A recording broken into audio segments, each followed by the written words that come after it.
حضرت ایوب علیہ السلام۔ حضرت ایوب علیہ السلام حضرت ابراہیم علیہ السلام کی آل سے تھے۔ قرآن کریم کی 4 سورتوں میں آپ کا ذکر 4 مرتبہ ملتا ہے۔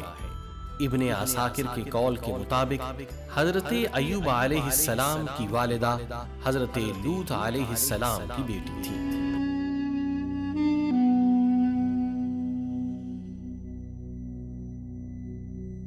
اکثر محققین تورات کا خیال ہے کہ حضرت ایوب علیہ السلام عرب تھے، لیکن جو نام شجرہ نسب میں شمار کیے گئے ہیں ان میں بڑی حد تک التباس ہے۔ آپ کی بیوی کا نام رحمت بتایا جاتا ہے۔ اکثر کتب میں حضرت ایوب علیہ السلام کی دولت فراوہ کا ذکر بڑی تفصیل سے کیا گیا ہے کہ آپ بے حد مخیر تھے اور غریبوں، مصیبت زدہ لوگوں، مہمانوں اور اجنبیوں پر بڑی شفقت فرماتے تھے۔ آپ کا زمانہ 1000 قبل مسیح کا ہے، جبکہ بعض مورخین کے نزدیک آپ کا زمانہ 1520 قبل مسیح ہے۔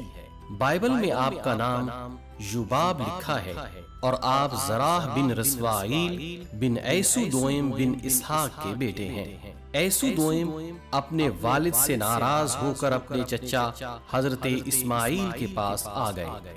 بعض مورخین نے آپ کا وطن بصرہ بتایا ہے جو فلسطین کے پاس ایک چھوٹا سا گاؤں ہے، جبکہ یاقوت حموی کے مطابق آپ کا علاقہ بسنیہ ہے جو دمشق کے قریب واقع ہے۔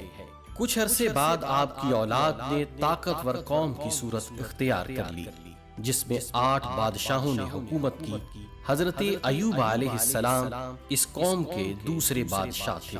المسعودی میں لکھا ہے کہ دمشق کے قریب نوا میں آپ کا مقبرہ زیارت گاہ خاص و عام تھا۔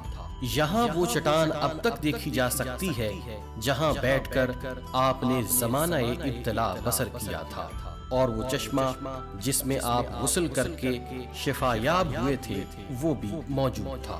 سید حامد عبد الرحمن الکہف اپنے مضمون ارض سبا کا سفر نامہ میں لکھتے ہیں کہ سبا سے معارب جاتے ہوئے رستے میں ہم سے کہا گیا کہ یہ جبل ایوب علیہ السلام ہے، اور یہ کہ پہاڑ کی چوٹی پر ساری علامتیں اب تک محفوظ ہیں۔